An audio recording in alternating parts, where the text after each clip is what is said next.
On passe maintenant à la troisième équation, toujours dans le cadre des équations de base sous forme intégrale pour un volume de contrôle, et c'est l'équation de conservation de l'énergie, qui est obtenue à partir du premier principe de la thermodynamique.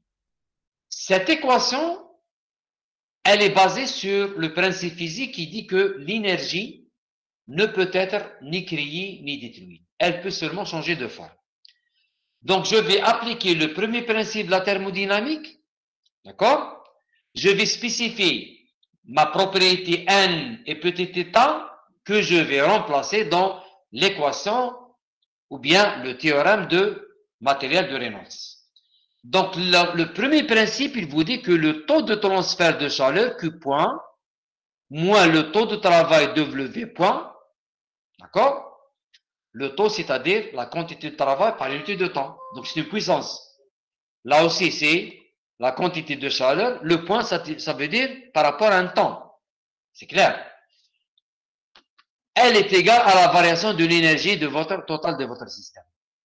Donc, la variation de l'énergie totale du système, elle est égale à le taux de transfert de chaleur moins le taux de travail. Et ça, on l'a vu en cours de, c'est le premier principe de la thermodynamique. Dans ce cas, E, c'est la propriété, donc c'est l'énergie totale du système, que je peux remplacer par M fois l'énergie petit e par unité de masse. Donc E, l'énergie totale, c'est l'énergie par unité de masse fois la masse. La masse, c'est rho dV, c'est clair. L'énergie petit e totale par unité de masse de mon système, c'est l'énergie interne plus l'énergie cinétique plus l'énergie potentielle.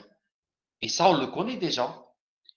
Ça veut dire que pour moi, le grand N, la propriété dans l'équation de transport de Reynolds, c'est E, et petit état, c'est E divisé par la masse. Donc, c'est petit e, c'est ça.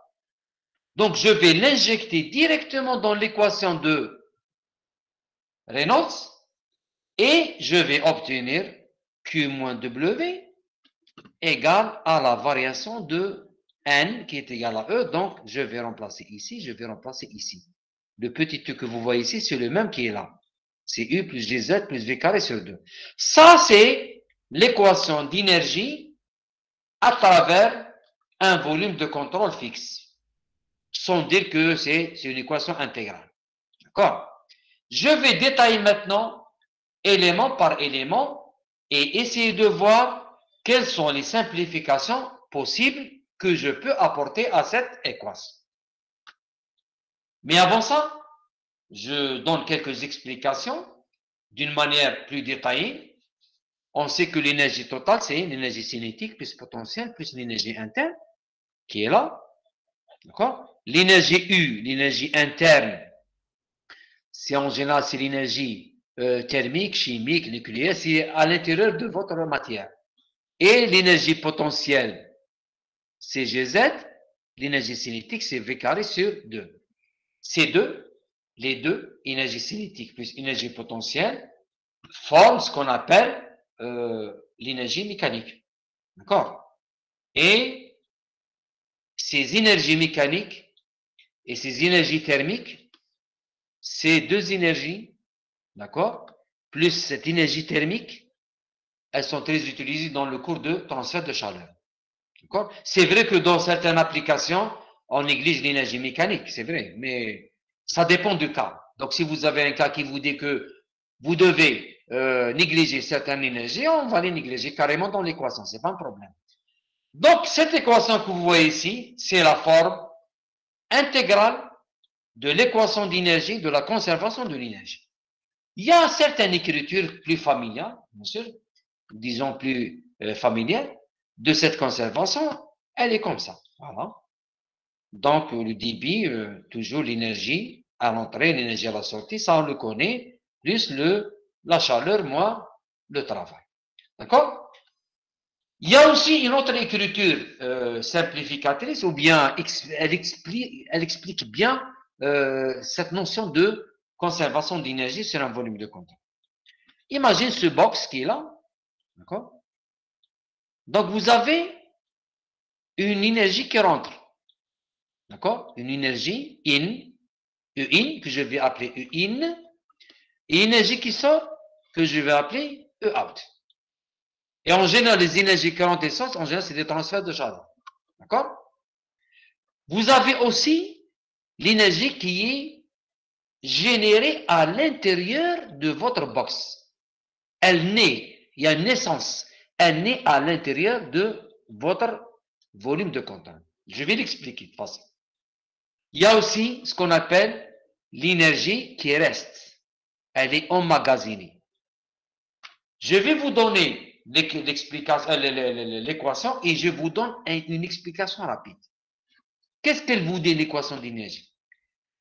Le taux d'énergie entrante, d'accord, plus le taux de l'énergie qui est généré à l'intérieur du volume, égale à l'énergie sortante, je vais remettre ça à gauche, à droite, égale à l'énergie sortante plus l'énergie emmagasinée. Je donne un exemple très simple. Imagine, le volume de contrôle, c'est un village. Il y a 100 bonhommes qui rentrent. 100 bonhommes. Donc, E1 égale 100 bonhommes. Il y a 20 enfants qui naissent. Donc, ça, c'est des énergies naissantes. C'est ce qu'on appelle générées. C'est des énergies générées. C'est ce qu'on appelle un terme source. Énergie source. Il y a une génération d'une énergie. Donc, l'énergie pour moi, c'est quoi? C'est 20 enfants qui sont nés. À la sortie du village, donc il y a 100 plus 20. Donc j'ai 120. À la sortie, j'ai 80 sortants. Donc il me reste combien emmagasiné? 20. 40, pardon. 80 plus 40 égale 120. Donc c'est 100 plus 20 égale à 80 plus 40. D'accord? Donc je pense que vous avez compris cet exemple. Donc je donne aussi un exemple d'une énergie générée qui naît dans un volume de contrôle. Imagine par exemple, vous avez un box. Vous avez un produit explosif par exemple. D'accord? Un fumigène. Vous faites passer de l'air chaud. Donc il y aura une réaction dans la chambre. D'accord? Donc c'est une énergie générée. C'est un terme source. D'accord? Je vais détailler maintenant cette équation que vous voyez ici. Q moins W. Le Q sera le taux de transfert de chaleur. Je vais détailler surtout la puissance de mon travail, W point. Quels sont les travaux qui existent dans un système? W. Donc, il est important de bien exprimer le taux de travail. W, il est égal à ces 4 paramètres. Donc, le W, il est égal à ces 4 paramètres dans le cas général. Quels sont ces paramètres? Vous avez au départ le travail de l'arbre. Remarquez bien, on a toujours un arbre quelque part. Parce que l'arbre, c'est le travail purement mécanique. D'accord? Donc, vous avez le travail de l'arbre, indice S pour des shafts. D'accord? Vous avez le travail normal, c'est-à-dire le travail des forces, des contraintes normales. En général, c'est les pressions.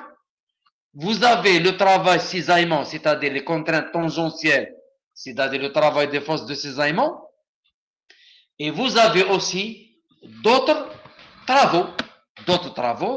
Et que, dans votre cas, vous pouvez avoir d'autres travaux. D'accord? Par exemple, des énergies électriques, électromagnétiques. L'essentiel, on peut toujours avoir d'autres travaux qui sont différents des travaux normaux et travaux de cisaillement ou bien travail de l'art. Par convention, si le travail il est fourni par le volume de contrôle à son voisinage, il est positif. Il faut toujours tenir compte de la convention dessus. D'accord? S'il est fourni du voisinage au volume de contrôle, il est négatif. Ça, c'est dans les calculs. Je vais détailler terme par terme et je vais essayer de simplifier. Premièrement, les forces de cisaillement je peux les simplifier dans le cas où on vous dit que votre fluide, il est non visqueux. Ça, on le connaît déjà. Bien. En général, le travail de l'arbre, on ne peut pas le simplifier parce que c'est le travail principal, travail mécanique principal. Donc, je vais les exprimer pour les remplacer dans l'équation. Bien. Je commence par le travail normal qui est là, c'est-à-dire le travail des contraintes normales. Voilà. Le travail par définition, c'est quoi? C'est une force fois un déplacement. Donc, le travail élémentaire, c'est une force fois un déplacement infinitésimal curviligne des petitesses. La puissance de travail, c'est le travail divisé par le temps. Bien, donc la puissance, donc c'est le travail point, égal à dW sur dt. Je remplace W par F fois le déplacement et je remarque qu'un déplacement sur un temps, c'est une vitesse. Donc la puissance, c'est quoi? C'est une force fois une vitesse. D'accord? Dans le cas des contraintes normales, la force normale, c'est la contrainte fois la surface. La force, c'est la contrainte fois la force, c'est la contrainte sigma n, la contrainte normale, fois la surface. La vitesse, c'est la vitesse. Très bien. Donc, j'ai la puissance des forces normales, c'est l'intégrale, d'accord? Je vais injecter cette expression qui est là, ce travail normal, qui était là, d'accord? Je vais l'injecter dans cette équation. D'accord? Très bien. Donc, je vais l'injecter. Voilà mon équation. J'ai la chaleur, travail de l'arbre, shaft. Voilà le travail normal qui est là. Je l'ai déjà injecté. J'ai le travail des forces de cisaillement. D'accord? Shear, en anglais, ça veut dire cisaillement. Et les autres travaux égaux à la variation de l'énergie. Voilà. Très bien. Je vais prendre cet élément qui est là.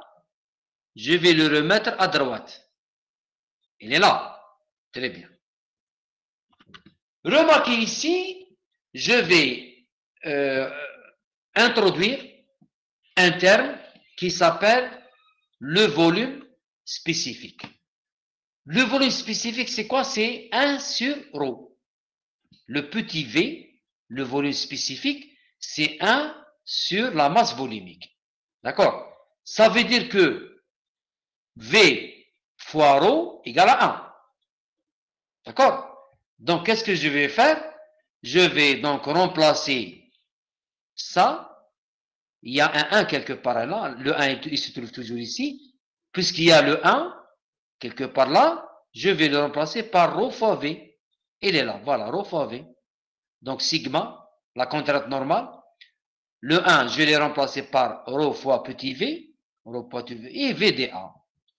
Donc, j'ai le nouveau terme qui est là. Bien. Donc, vous avez là V fois ρ fois sigma. Et vous avez là le E. Donc, vous avez E moins quelque chose. Voilà, E moins sigma fois petit v, le tout fois ρ fois VDA. Attention là, je suis en train de manipuler uniquement une partie de l'équation, c'est-à-dire cette partie qui est là. D'accord? Bien. Je l'ai remplacé. On est là.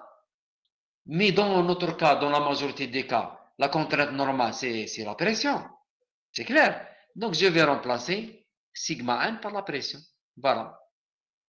Moins P parce que la pression, elle s'applique toujours vers votre volume de contact. D'accord? Donc, vous allez obtenir E plus P fois petit v. D'accord? E, l'énergie totale par unité de masse, fois la pression, fois petit v, qu'on a dit que c'est le volume spécifique. Il est égal à 1 sur ρ. Donc, P fois V, voilà, P fois V, c'est P sur ρ, c'est la même chose. Ce terme que vous voyez ici, ce nouveau terme, il joue le rôle d'une énergie. D'une énergie, c'est clair, parce que énergie plus quelque chose d'énergie. Il y a une homogénéité. Donc, l'énergie qui est là, doit être sommée à une énergie. Et je vous rappelle que l'énergie qui est là, petit e, on l'a vu, c'est U plus GZ plus V carré sur 2. Je viens de lui ajouter le P fois petit v. Et le P fois petit v, on l'appelle énergie de l'écoulement. Flow énergie. C'est-à-dire, c'est la différence de pression que vous voyez ici, qu'on va voir ici, elle donne l'écoulement. D'accord? L'énergie, le mouvement, il est dû à quoi? Il est dû à l'énergie cinétique, à la différence de pression, et il est aussi dû à la pesanteur, c'est les forces motrices. D'accord? Donc, je vais remplacer ici, voilà l'équation, la nouvelle équation. D'accord? Donc là, j'ai obtenu ce qu'on appelle l'équation de conservation d'énergie sur un volume de contrôle fixe détaillé. Et je rappelle que là, U, c'est l'énergie interne, P plus ρ, la pression sur la masse volumique, c'est l'énergie de l'écoulement, Gz, c'est l'énergie cinétique, et V carré, Gz, c'est l'énergie potentielle, et V carré sur 2, c'est l'énergie cinétique. Lorsqu'on va appliquer, bien sûr, maintenant cette équation, on va voir quelles sont les hypothèses simplificatrices. Si on vous dit que l'écoulement il est permanent, donc ce terme qui est là, il va disparaître. Si on vous dit qu'il y a uniquement le travail de l'arbre, donc ces deux termes vont disparaître, il me reste uniquement Q moins WS. Et si on vous dit aussi qu'il n'y a pas de transfert de chaleur, donc là, le Q point aussi, il va être annulé et on applique la même chose qu'on a vu dans les deux équations précédentes. C'est-à-dire la vitesse moyenne, le produit scalaire, toutes les astuces qu'on a utilisées dans les deux équations doivent être appliquées sur cette équation de l'énergie. D'accord?